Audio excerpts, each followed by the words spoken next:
Hello, everyone.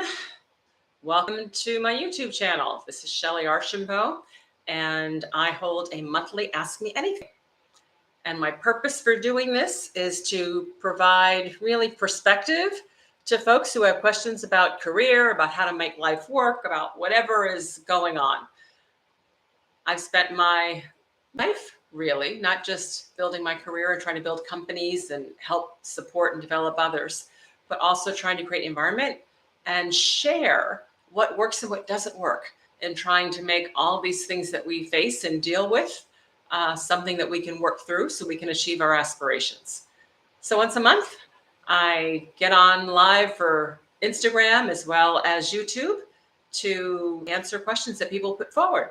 So I have some questions that I've received in advance, and I'll go through those first.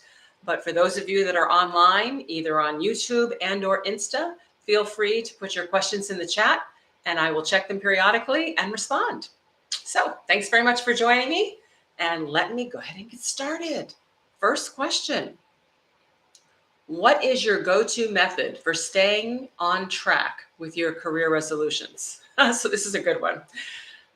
I am a big believer, as those of you who have followed me know, in setting goals and going after them.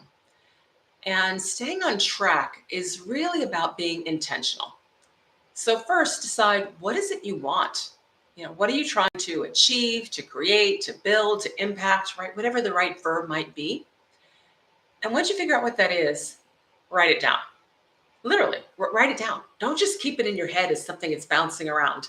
Take a moment, get out a piece of paper and write it down. Why? Because I find when you write things down, they just become more real, more tangible. And then once you have your goal or aspiration written down, then the next question I ask myself is, what has to be true for me to achieve it? And typically you don't know. It might be starting a business. It might be trying to build a nonprofit. It might be trying to build a skill or a capability. So you have to do research and figure out, okay, what's required to make this actually happen? And once you understand what's required, then you can say, okay, how do I make this true for me?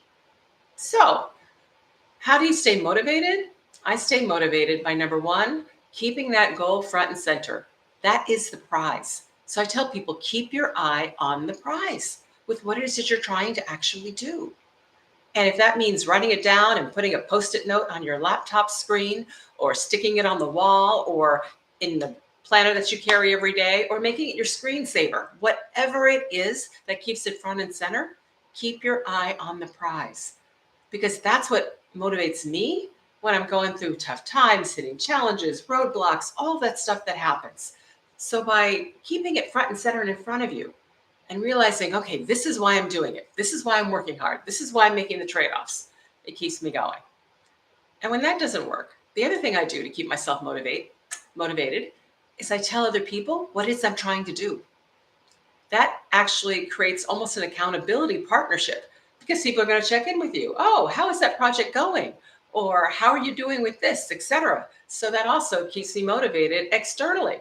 Because if I've told somebody I'm going to go do something, I don't want to come back and then say, well, actually, I didn't do it, right? So I find sometimes external motivation also helps.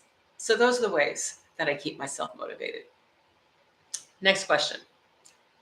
How do you decide what boards to serve on and when to move on from those boards? And then how do you handle conflicts of interest with interacting with your network? For example, another board member who represents a company whose values you don't align to yours. Hypothetical example. Okay, so first, how do you decide what boards to serve on? Well, it's two things. There are all kinds of boards. There's nonprofit boards, for-profit boards, public, private. There's academic boards, right? So in general, you want to align the boards you choose to serve on with your areas of interest and where you believe you can provide skills and expertise, but also ones in which, frankly, you feel you can learn and gain something from. Because to me, the best relationships are ones where are two-way. So you're learning something by the overall experience of serving on the board, and the organization is getting something by you being on the board. So make sure you have that kind of alignment. How long to serve on a board? Well, frankly, that depends. As long as you are adding value, And oh, by the way, that should not just be your own interpretation of adding value. Check in periodically with the CEO, with other board members, with lead director or chairman to see, are you actually adding value? But as long as you're adding value and you are learning and feeling good about what you're doing, then I say continue to do it. If you get to a point where you feel you're not adding as much value, maybe your skill sets are not as aligned to where the organization is going, et cetera, then maybe there should be a change made. Also, ultimately, for some organizations, just length of time may be too long, but there isn't a hard and fast rule. So those are the different parameters that I use when I think about how long to serve on a board. Now, with regards to conflicts of interest, just because you have different values from someone doesn't mean you have a conflict of interest. It's almost impossible, actually, to find someone who has the exact same values in every single area that you do. So don't think you're going to find that in your organizations or on your boards or in your groups, etc. People are going to have different values. That doesn't mean you can't work with them.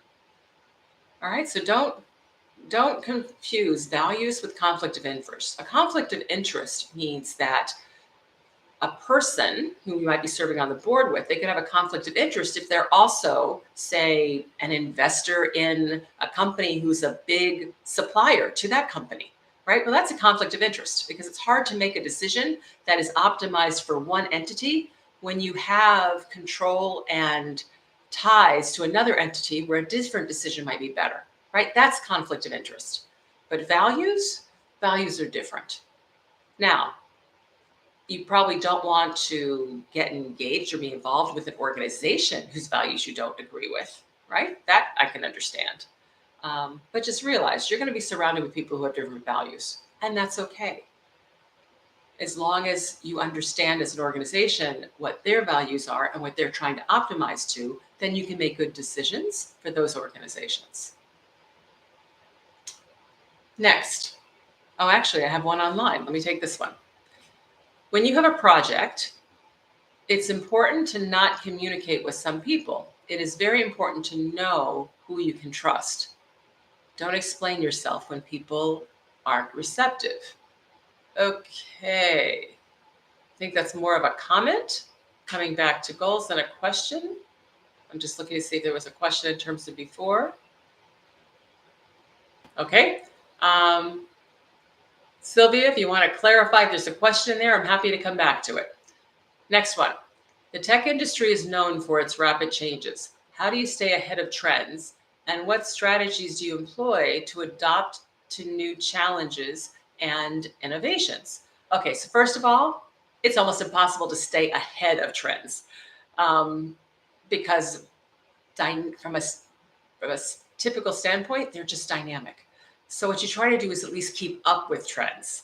So therefore, the best ways to do that are honestly reading, following people who you feel are actually in the forefront of trends, who have great perspectives, listen to podcasts, right? I mean, all of those things help me in terms of stay on top. And frankly, stay on top, that's a slippery slope. I don't know that I stay on top. I just try to keep up or at least keep relevant with what's happening because there is so much change going on. In terms of how do you ensure that you are able to stand up to new challenges and innovations is frankly being intellectually curious. As long as you are interested in understanding more, right? Digging into it, looking into things. That curiosity will also help you stay on top of what's happening because you won't take things just at face value. You'll actually ask the next question, right? Dig a little deeper. All of that helps you stay relevant. And when it comes to being innovative, that's all about being open-minded. Because all the innovations don't come from you. Obviously, they come from people around you, but you have to be receptive to be able to listen, to consider, right? And to potentially adopt. So all those things, I would say, are important to staying up to speed with trends and dynamics.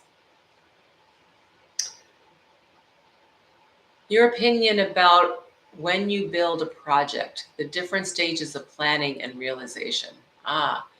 Yeah. So when you're starting a project, again, it depends upon the dynamic. Sometimes you're starting projects that frankly are brand new. Sometimes it might be strategic and therefore the organization is trying to keep it off to the side so it doesn't impact kind of the regular operating of the business. So initially, it might be a small group of people that are aware of what's happening, what's going on. The key is as you're building out your project, once you're at a point where others need to be involved because you're going to need other support for implementation, etc., that's when it's important to make sure that other people are aware of what you're doing, but not just what. They need to understand the why.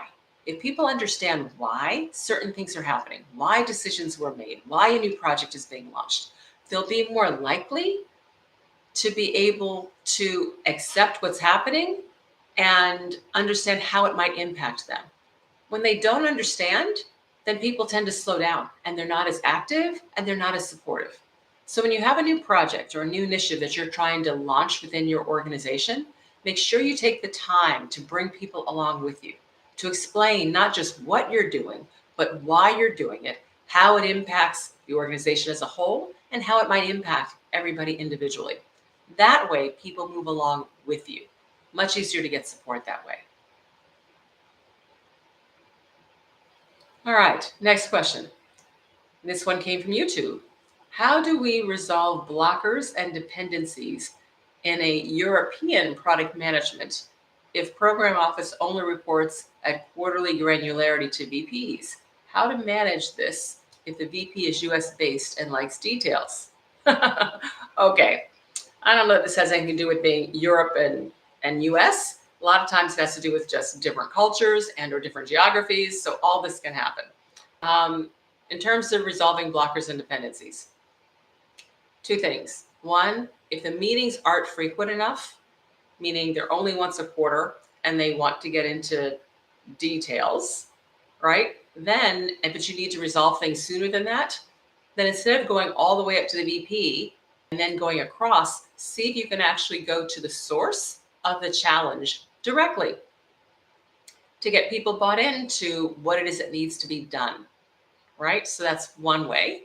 And if it doesn't work going to people directly, then again, you don't necessarily have to wait for the quarterly meetings. If it's urgent and time sensitive, you can either send a note separately. Again, I don't know if you report directly to the VP or if you're several levels below, so I'm not sure in terms of how that works. But try to escalate through paths that are different from the VP if you can in between times. Because you're right, if you only can resolve blockers once a quarter, you're going to make very slow progress. And trust me, management's going to understand that. The key is being able to describe what the blocker is, how it is impacting your ability to actually move forward, and what help you need specifically. So if you can do those things, then senior people, if you need their help, can take action. Pardon me. Okay, I'm going back. I think I saw one online here. Thanks for the answer. Just finished your audiobook. Oh, good. I'm glad you enjoyed it. It says, Internet chose IBM because it was the forefront of software. What companies do you think you choose today and why? Oh, really good question. So I was very interested in getting into tech when I started my career. And IBM actually wasn't so much software as they were just a leader in technology. Software was still pretty nascent back in the early 80s, believe it or not. Today, I'd look for companies that were actually building software. I'd look for companies that are more on the forefront, leveraging new technologies, whether that's generative AI, whether it's analytics, right? All about how to use data. So what companies would that be? Frankly, I'm not sure because I haven't done the research. So I don't want to just throw out names, but I would pick companies that are considered leaders in the software development space and who are creating solutions to significant problems that people have. Because when you're solving problems that are critical to companies and individuals, then no matter what the economic tide, those companies and their solutions are going to be in demand.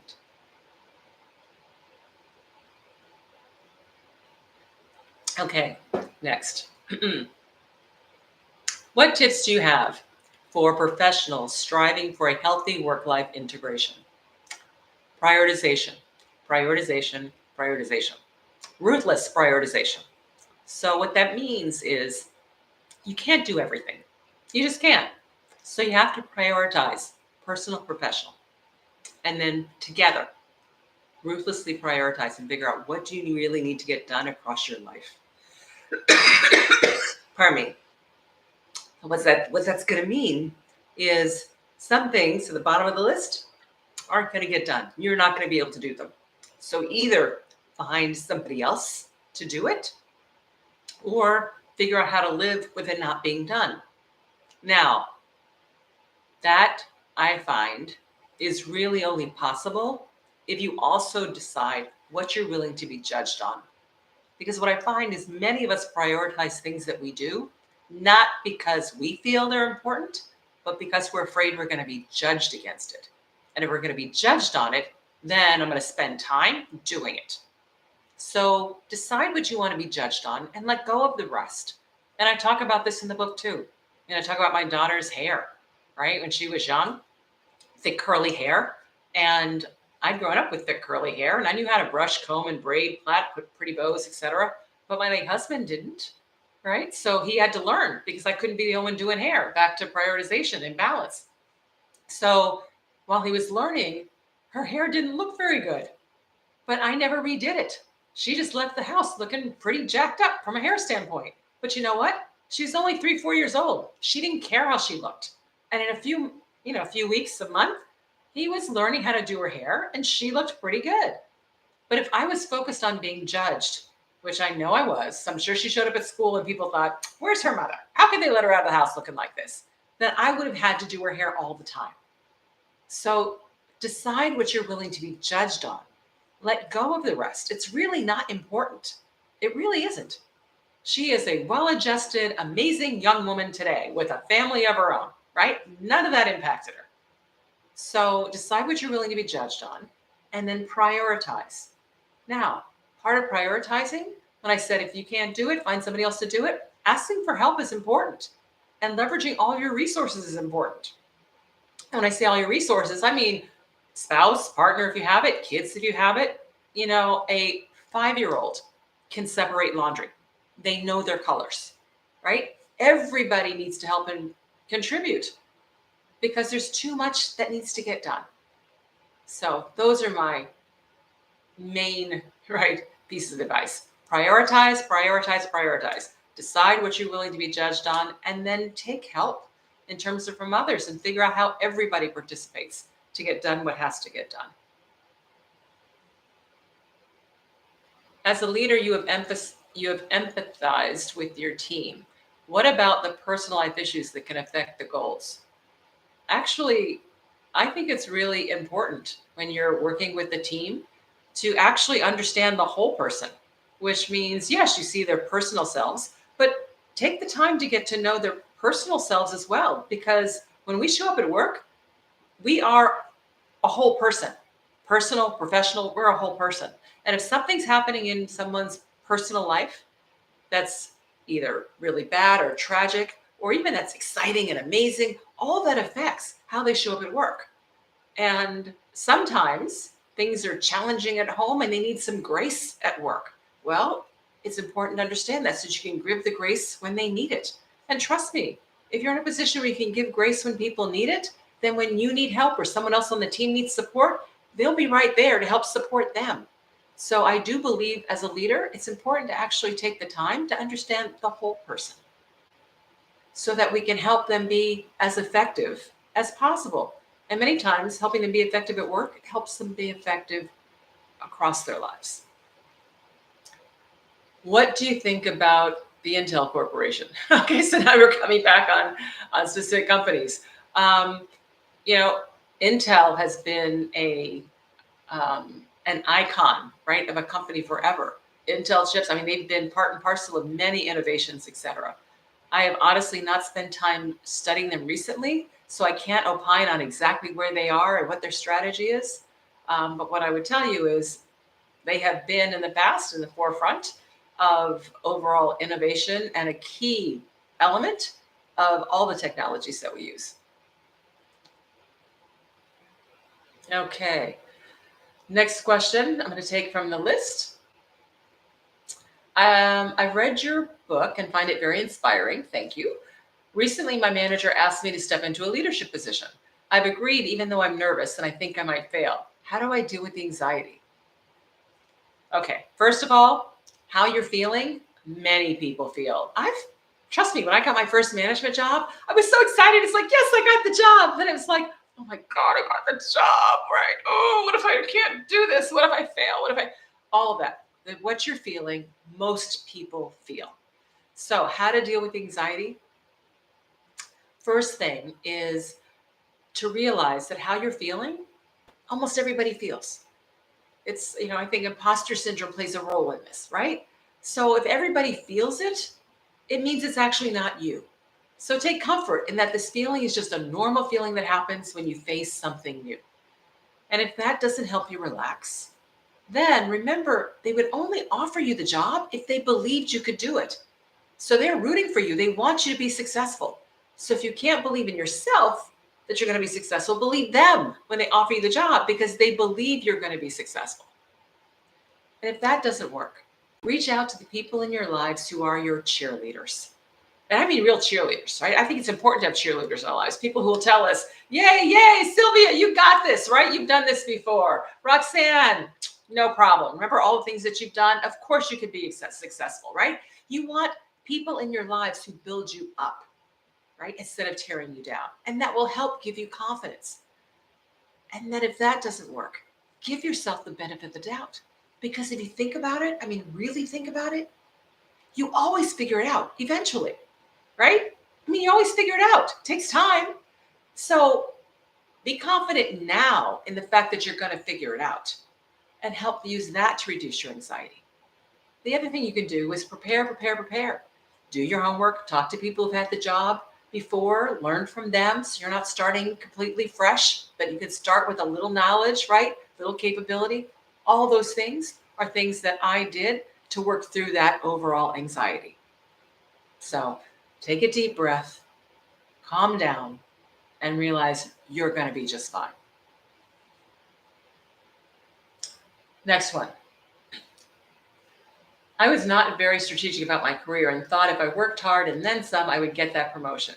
Instead, I was pushed around sideways mostly as a subject matter expert to fix broken things. I decided to jump out of this job of 13 years, attaining only mid-senior manager level. How do I pivot from this into what I believe is my calling at a more senior level? And how do I increase my chances of someone taking a chance on me? So, first of all, it sounds like you've already left. So if you don't have a role right now, what to do? Talk to your network. Talk to as many people, frankly, as you know, have all kinds of informal conversations. And what do you want to do in those conversations?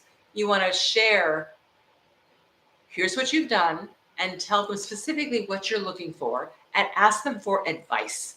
Advice about what companies to talk to and what people to talk to, how you might position yourself, right, going forward. In doing this, you will learn a lot about what's going on. And hopefully you will get some supporters because by having these conversations and letting people know what you want, and if they can be helpful, right, hopefully they will be helpful in terms of making introductions, etc. What I usually tell people is don't run from a problem. So don't quit the job just because it's a problem. Wait, be strategic, and run to an opportunity. Figure out what you want to do and move towards that. But if you've already left, then you want to network as much as possible, talk to people about what it is that you want, what you've done before, and ask them for help. And then ask them who else you can talk to so that you can leverage their network. Because most times finding the next opportunity is all about the network more so than anything else. So network.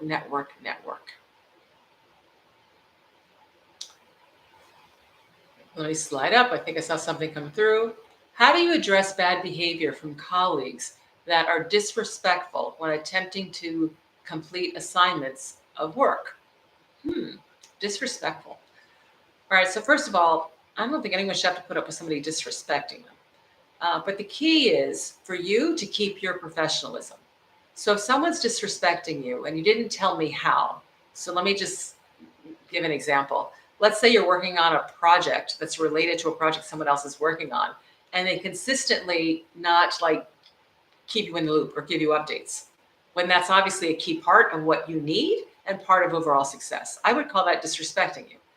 So what you do is you should have a conversation that's direct with them, but be professional.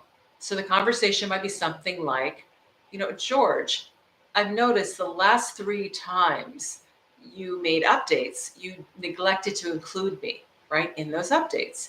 That might be an oversight, but I really need to be included because what you're doing impacts the ability for us to complete blah, blah, blah, blah with my project, right? So have a very specific conversation, ask for it directly, but in a professional way. Now, if it happens again, right, then you probably need to escalate to someone because now it's purposeful, right? They're purposely not including you. If it's disrespecting you and how you're being talked to, so maybe it's in a meeting and you're trying to make a point and they're constantly glossing over you and not letting you speak, right? That would be another way of being disrespectful. It's the similar thing. Have a direct conversation, right? Again, professional, nice. But the other thing you can do is to take help from somebody else in the room who's also in the meeting. And the way you take help is you let people, you reach out to someone that you have a good relationship with and you say, I'm having a problem. In this particular meeting, I'm noticing that my voice is not being heard. When I try to speak, I would appreciate it if you would help to make room for me. And the way somebody can do that is just by saying, hey, excuse me, George, whoever's running the meeting, I think Shellye has something a point she's trying to make, right? They can tee you up. So you can take help as well as dealing with it directly. Next one. How do you prepare from being a manager to a director level or above? One of the things that I find they don't tell you as you're building your career is that expectations change as you move up. Now, when you're a manager, you're being evaluated, right, and judged on how well you not only do the job at hand, but also how well you manage a team, how well the team gets work done, how well you build a team, right? All those things that are direct. When you become a director and you start moving up, they're looking for even broader leadership skills, right? Do you have influence and impact beyond your immediate organization? Do you have the ability to identify talent? Are you building leaders of the future, right? All those kinds of things are required. So when you say, how do you prepare? Start acting like you're at a higher level. Those elements I talked about, being a leader that's broader, being more impactful, developing talent, right? Building leadership, all those things are things that you can do now, all right? And just demonstrate so that when people see the behavior they want to see, they'll think of you when it comes time for that next role. The other thing to do is let people know that you're actually interested in the next role. And again, do it professionally. You don't have to walk in and to say, hey, I want to be a director, right? How does that happen? But you can walk in and say, I aspire to be a vice president of product management one day.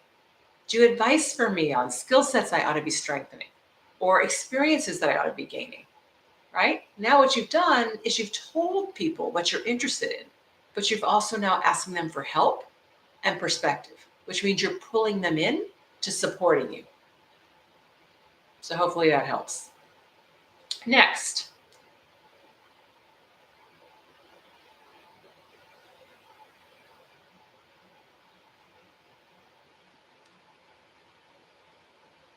Oh. Sorry about that. I just got a phone call and it put a little dip in here.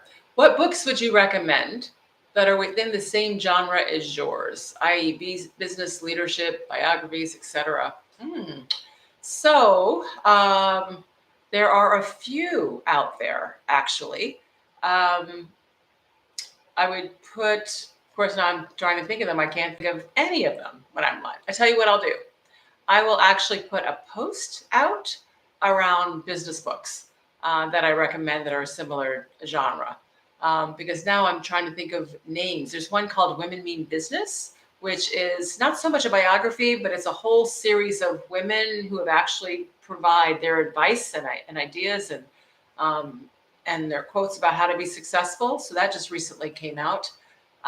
There's another one that I highly recommend. It's not so much a biography, but it's called uh, All You Have to Do Is Ask, which really talks about how to ask for what you want, right, in your overall career. So that's also helpful. Wayne Baker wrote that one. Carla Harris, she has written several books, and I recommend all of hers, all around leadership and how to rise in your overall career. So those are a few that come off the top, but I'll do a post later on that. So thanks for asking the question. All right, next question. Would you still recommend young people to start their careers in sales? It clearly worked for you. So I will tell you, I am biased, but I do think everyone should do a stint in sales. Now, a stint doesn't mean it has to be your career. You can do it if you're starting your career. You can do it as an internship. You can do it as your first job. You can do it as a summer job, right? But one of the things that happens when you take a career in sales is you gain so many skills that you'll be able to leverage in whatever job you want. That's why I think a sales background is a great background for whatever you want to do, because you learn how to ask for the order or ask for what you want. You learn how to negotiate. You learn how to create win-win situations, right? Which is what a sale is. Value to them, value to you, right? Win-win. You learn how to read a room. You learn how to manage power dynamics in politics. So all those things I think can be helpful in a lot of careers. So yes, I still recommend starting out in sales. Next, I'm a college student looking for an internship next summer. Do you have any tips for landing an internship? Yes, this is one where again, you want to leverage your network. Tell everyone you're looking for an internship. When I say everyone, you think, gosh, I'm in college, I don't have a network. Yes, you do. It's your parents' friends. It's your neighbors. It's people that you go to school with. It might be their parents, right? Let people know what you're looking for, and you ask them if they know of anybody who might know someone, right, that can be helpful. And then you follow up. Again, lead through the network. Now, also go to the Career Center and find out what companies are out there, right? Go to events when companies come to campus and they're presenting. Always wait till the end, try to follow up with a question, ask if they do internships and how to apply, right? All of those actions can help you in improving your odds to actually getting an internship. Yeah. Oh, by the way, the other thing to do is talk to students who have also already had internships and find out which companies they had them through, how they applied, and apply for those. So at any campus, by the time you're a junior, senior, you've had internships. So find juniors and seniors and ask them. Next one. What are the key hurdles that an entrepreneur must confront these days? Oh my goodness. I think the hurdles that entrepreneurs confront are always exist. So first is, as you're building your company, making sure you actually have a product that people want. And I say product, and I use that generically: hardware, software, solution, service, right? Whatever it might be. Once you figure out that you have a product or something that somebody wants, then you have to make sure that you design it in a way that people will find useful and helpful. You need to then build a business plan to show that you can actually create this product, the software, the solution, sell it and make money. You need to find funding, right? Which is also a challenge. You need to hire a team of people. So you need to find talent and skills. You want to find a set of advisors to help you as you're moving through, right, the overall process. So all of those things can be hurdles. Getting your first sale, getting your second sale. Being an entrepreneur is challenging. It is rewarding, it's exciting, but it is hard. And my biggest advice to entrepreneurs is find people to be your supporters. When I was building what became Metric Stream, I actually created a group of people that became my support team outside of the company, because I needed the help, advice, and encouragement along the way, because it's hard. It's really hard. And I find that if you have others around you supporting you who can give you advice, it makes it so much easier. All right, next one.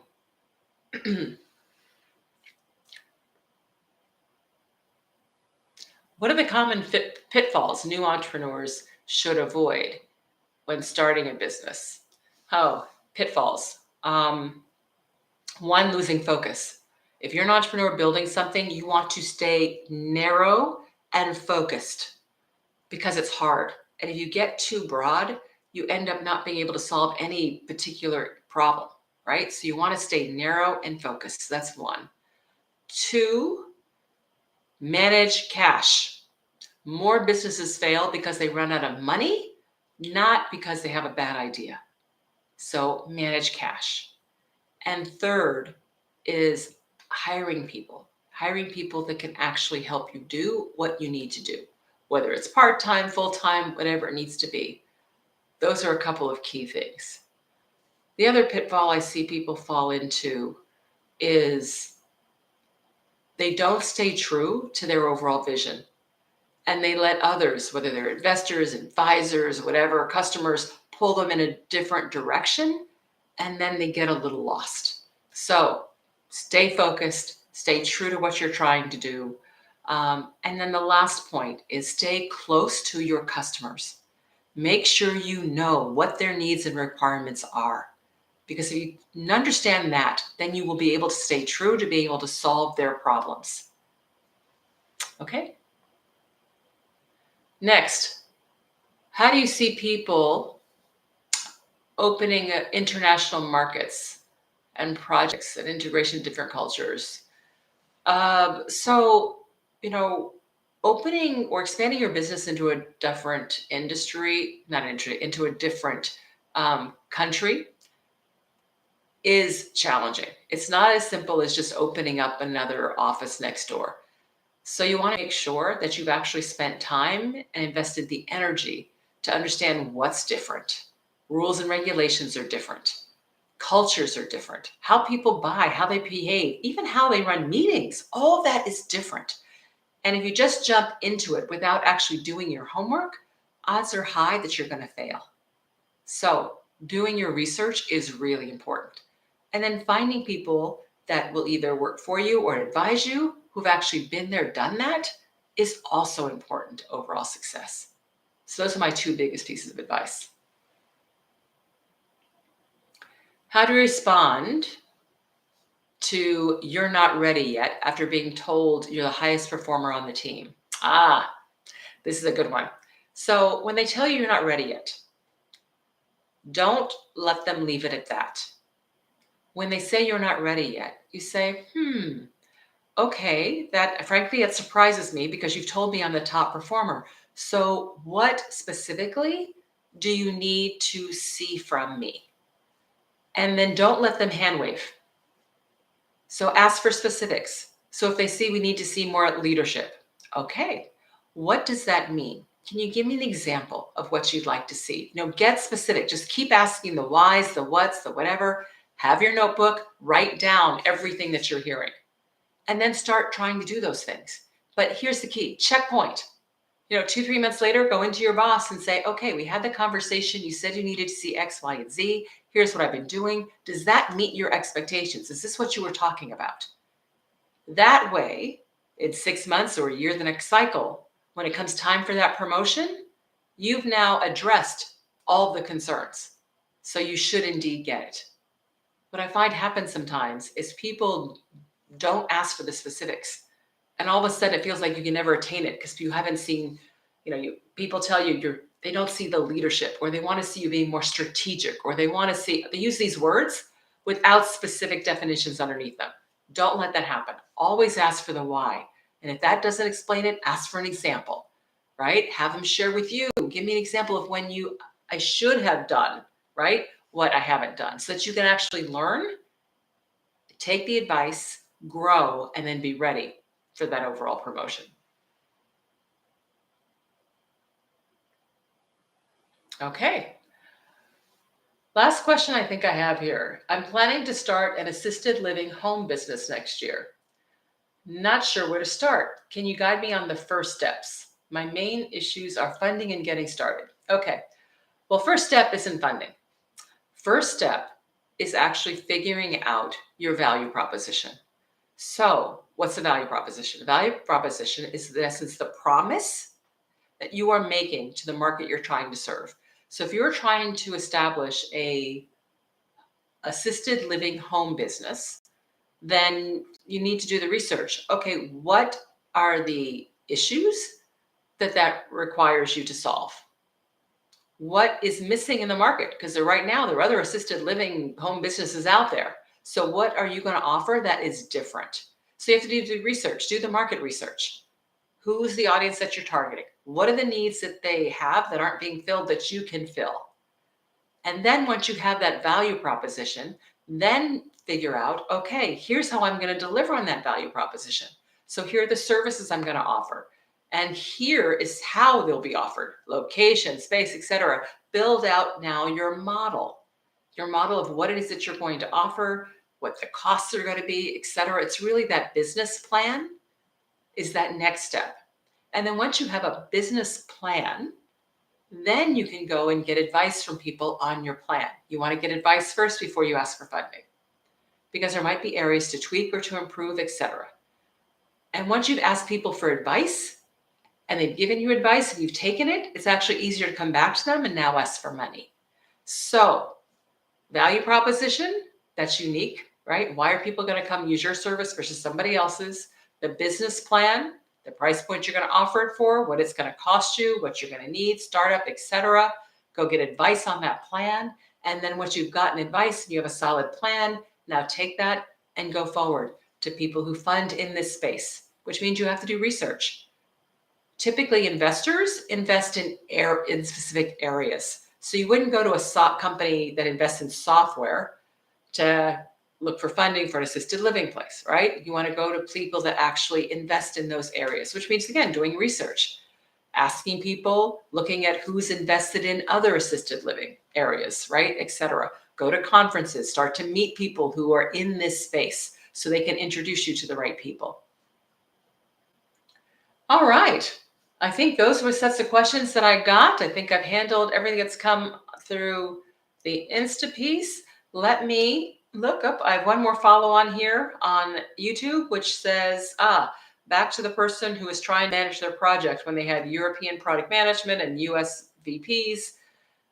They say, I shared a weekly Gantt chart to the US VP in a Slack channel, and he got very angry at my EU leadership and scolded.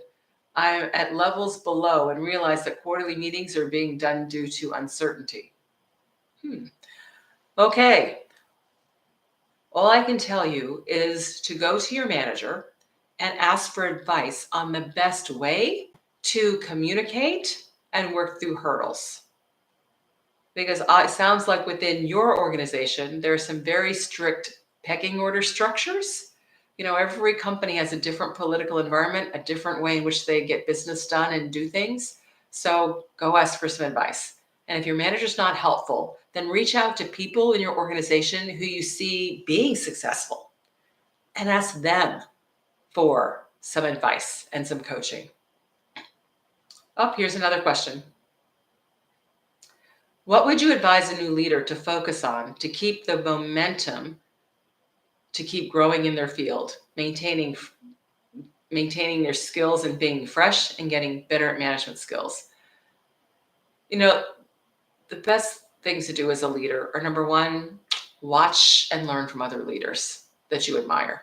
And the good news is there are a lot of books out there, but you don't have to do books if you're not a book person.